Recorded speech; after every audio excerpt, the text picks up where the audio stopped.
Have you ever noticed that even when you are trying your absolute best to eat healthy, you still find yourself struggling with nagging joint pain, a strange sense of fatigue, or perhaps a bit of weakness in your legs that makes the stairs feel a little steeper than they used to be? What if I told you that the secret to feeling younger and stronger might not just be in the ingredients you buy at the grocery store, but in exactly how you prepare them once you get home? It is a startling thought, isn't it, that our very own kitchens, the heart of our homes where we nourish our families, could be hiding habits that actually create harmful, cancer-causing compounds. It might not just be the natural process of aging that is slowing you down. There could be a specific daily cooking habit that you think is completely harmless, but is actually contributing to your discomfort and long-term health risks. In this video, we are going to uncover the most common cooking mistakes that seniors make, which can lead to the formation of dangerous toxins. And more importantly, I am going to show you the simple, easy shifts you can make today to cook your way back to strength, energy, and peace of mind. Before we jump into these life-changing tips, if you care about staying healthy and independent for years to come, please consider subscribing to our channel and turning on those notifications. We share the kind of senior health insights that doctors often do not have the time to cover in a quick office visit. And I would love to get to know you a little better. Are you watching from the United States, Canada, the United Kingdom, or somewhere else in the world? Drop a comment below with where you are from, because I am always so curious to see how far our community of health-conscious seniors reaches. Let's start with something many of us grew up loving, and that is the perfect dark char on a piece of grilled meat. We have all been at those summer barbecues where the smell of a searing steak or a blackened chicken breast fills the air. But as we get older, our bodies handle certain chemical changes differently. When you cook meat at very high temperatures, especially over an open flame, it creates substances called heterocyclic amines and polycyclic aromatic hydrocarbons. Now that sounds like a mouthful of science, but think of it this way. When the fat from your meat drips onto the hot coals and the smoke rises back up, it coats your food in compounds that researchers have linked to changes in our DNA that can increase the risk of cancer.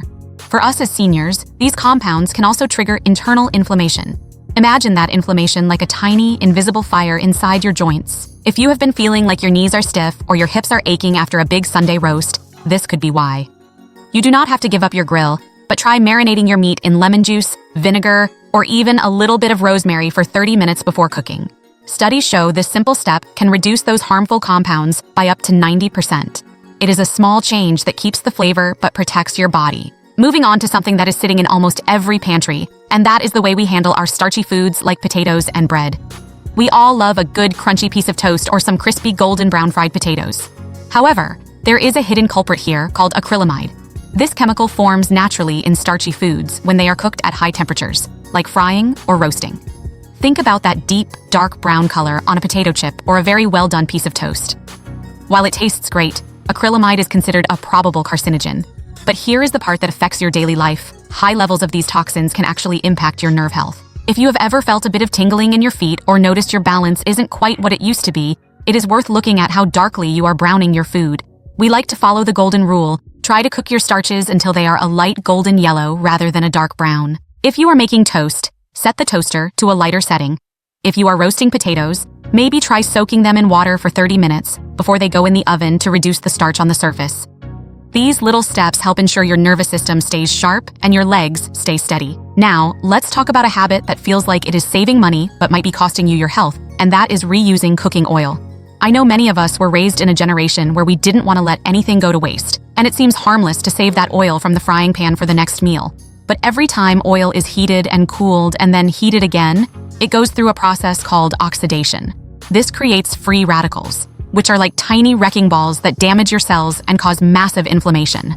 For a senior, this inflammation often shows up as that heavy, leaden feeling in your legs or even brain fog. Think of it like putting old, dirty oil into a fine-tuned car engine. Eventually, things are going to start sputtering. When you use fresh, high-quality oils like avocado oil or olive oil and avoid reheating them multiple times, you are giving your heart and your joints a much-needed break. You might find that after a week of using fresh oils, you wake up feeling a bit more spring in your step and less of that morning stiffness that makes it hard to get out of bed. If you are finding these tips useful so far, please give this video a thumbs up because it really helps us reach other seniors who might be struggling with these same issues. And if you haven't yet, do subscribe because we are just getting started on this journey toward a healthier kitchen. Another common habit we need to look at involves those convenient non-stick pans we all love because they are so easy to clean. As we get older, we want things to be simpler, And scrubbing a heavy cast iron skillet can be a lot for our wrists and hands. But those non-stick coatings often contain chemicals known as PFAS, which are sometimes called forever chemicals, because they stay in the environment and your body for a long time. When these pans get too hot or the surface starts to get scratched and chipped, they can release toxic fumes and tiny particles into your food. Some studies have linked exposure to these chemicals to an increased risk of kidney and liver issues, which are vital organs for keeping us energized. Imagine your liver is your body's filter, and when it gets clogged up with these chemicals, you feel sluggish and tired. If your pans are looking a little worn out, it might be time to treat yourself to a new ceramic pan or even a well-seasoned cast iron skillet. It is an investment in your health that ensures your body's filtering system stays clear and your energy levels stay high. Let's move into the microwave, which is a lifesaver for many of us when we don't feel like standing over a stove for an hour. But have you ever popped a plastic container into the microwave to heat up some leftovers? Even if the container says it is microwave safe, the heat can cause chemicals like BPA and phthalates to leach into your food.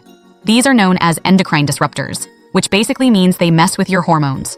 As we age, our hormones are already changing, and adding these chemicals into the mix can lead to weight gain, fatigue, and even increased risks of certain cancers. Picture this. You think you are doing a great job eating your leftover vegetables, but you are also getting a side of plastic chemicals that are making your body work twice as hard to stay balanced.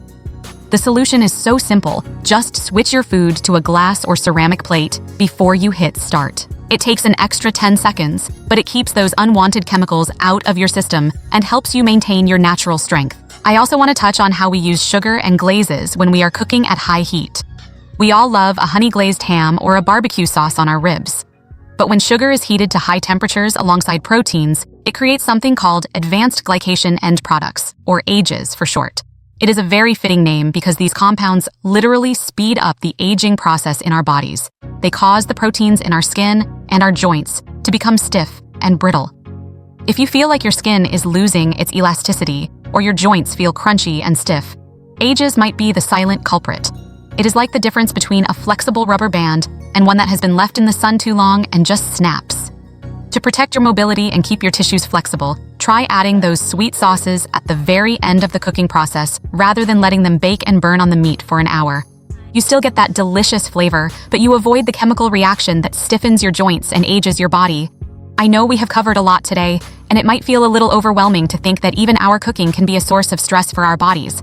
But please remember, knowledge truly is power. It is not about being perfect every single day. It is about making these small, smarter choices that add up over time. You don't have to overhaul your entire kitchen tonight. Maybe tomorrow you just decide to toast your bread a little lighter, or you choose to use a glass bowl in the microwave. These tiny victories are what lead to big changes in how you feel. Just imagine being able to go for a long walk in the park without your knees screaming at you, or having the energy to play with your grandkids without needing a long nap afterward. That is the reward for these small shifts in your habits. To wrap things up, let's remember our key takeaways. Try to avoid charring your meats and use a simple marinade to block those toxins. Keep your starchy foods golden rather than dark brown to protect your nerves. Always use fresh oil and avoid the temptation to reuse it for the sake of your joints. Be mindful of your cookware and avoid heating plastic in the microwave to keep your hormones in balance. And finally, save those sweet glazes for the final minutes of cooking to keep your body flexible and young. You are the architect of your own health, and it is never, ever too late to make a change. Growing older doesn't mean you have to accept weakness or pain as a given. It means you are entering a season where you can use your wisdom to live even better than before. You have spent your life taking care of others, and now it is time to take that same care and apply it to yourself. Every healthy meal you prepare is a gift to your future self, ensuring you stay mobile, independent, and vibrant for many years to come. I would love to hear from you now. Which of these cooking habits surprised you the most? Was it the toast, the plastic, or maybe the charred meat? Or do you have a healthy cooking tip of your own that has helped you feel better as you have gotten older? Please share your story or any questions in the comments below. I truly do read every single one of them, and our whole community benefits when we share our experiences and learn from each other. If you are still with me and you are determined to stay strong and take charge of your kitchen habits, type a 1 in the comments to let me know you are committed to your health. If you are feeling a bit skeptical or have some doubts, go ahead and type a 0. I appreciate all of your honest feedback, and I am here to help answer any concerns you might have. If this video helped you or opened your eyes to something new, please hit that like button. It really means a lot to me and helps our message reach more people. And if you haven't already, please subscribe and turn on those notifications so you never miss out on these important health insights. Your health and your independence are worth fighting for, and I am so honored to be a part of your journey. Stay strong, stay healthy, and remember that every small step you take in your kitchen today is a giant stride toward your freedom tomorrow.